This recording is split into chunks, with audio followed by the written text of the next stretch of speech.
One thing I love about being a Raleigh native is finding those hidden gems in the surrounding area of the Triangle. One place that I've discovered that resonates with my southern roots is only about 30 minutes away from Raleigh. I'm excited to show you this place because North Carolina is so famous for its pork, but also I'm going to take this opportunity to show you how to make an amazing fusion recipe that brings in my Lebanese roots. Lebanon is where shawarma was founded. You'll find it in restaurants and on food carts along the streets. Before I get carried away though, let me introduce myself. Hey everyone, Simone from Sassool here, and today I'm at my favorite place to get local pork, Nahunta Pork Center. Located in Pikeville, North Carolina, their variety is impressive on its own. They have every kind of pork that I've ever known about, and they process everything in-house. And don't even get me started on their prices. I can promise you that one trip to Nahunta and you will surely be back for more soon.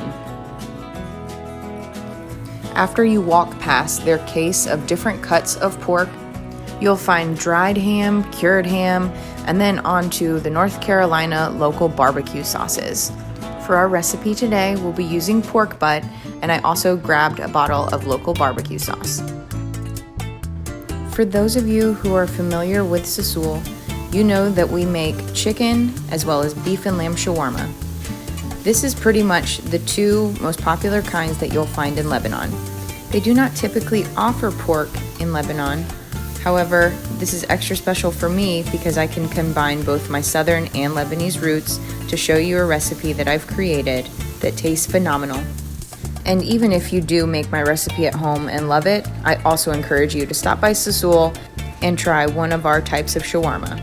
We try to be as authentic as possible, and it's really something that you should experience yourself. Okay, let's talk pulled pork.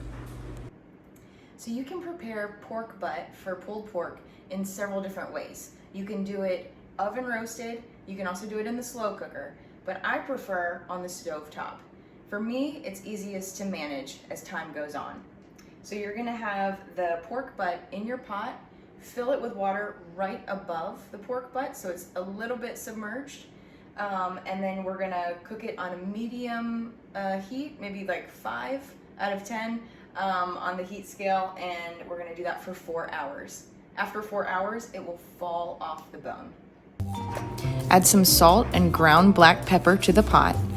Also, apple cider vinegar to tenderize the meat, and then my secret, garlic whip, straight from the Sassool kitchen. You'll let the pork simmer for about 3.5 hours, and over time you'll notice that the meat truly becomes fall off the bone tender. After the pork is cooked through, I strain it and remove all of the fat. Now on to the toppings for the shawarma. Pickled vegetables are very popular in Lebanon and always added to shawarma. For this recipe, I'm making marinated pickled onion, so you're gonna start with chopping some parsley. After that, I slice red onion and then chop them once so that they're a little shorter. You could use yellow onion or sweet onion as well in this pickled onion recipe, but I like the red onion because it adds a color pop to the shawarma. Add the onion and parsley into a mason jar, and then you're going to add some olive oil, red wine vinegar, salt, black pepper, and some pomegranate molasses for a tangy sweetness. I also add dried sumac, which gives it an extra zing and is very authentic Lebanese. Now this can be stored in your refrigerator for several weeks. I did these onions a few days before preparing the pulled pork.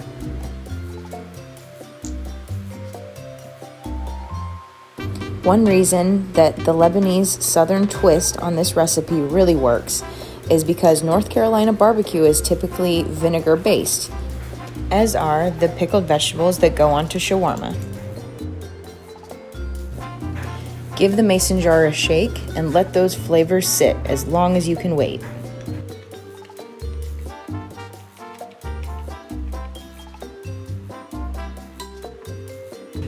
The other item I'll be putting on the pulled pork shawarma are Lebanese pickles. These pickles are a little more tart and tangy than your traditional dill pickle, but they are so tasty. You can eat them on their own, or we slice them thin and grill them with the chicken or beef and lamb at the restaurant. And in case you've never seen some of these jars and cans that I'm using, I got them all from the market section at Sassool. The next part will be the dressing. I'm using local Big M's BBQ sauce, also tahini, which is very authentic to shawarma, and red pepper flake to add a little bit of heat. While the barbecue sauce is pretty thin, the tahini is super thick, so make sure you get all the way to the bottom of the jar before pouring, so that the thick tahini will come out and not just the oil residing on the top. You whisk that together until it's creamy and smooth.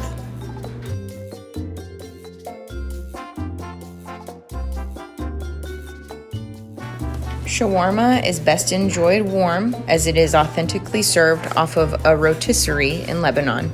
So go ahead and add your pulled pork into a saute pan.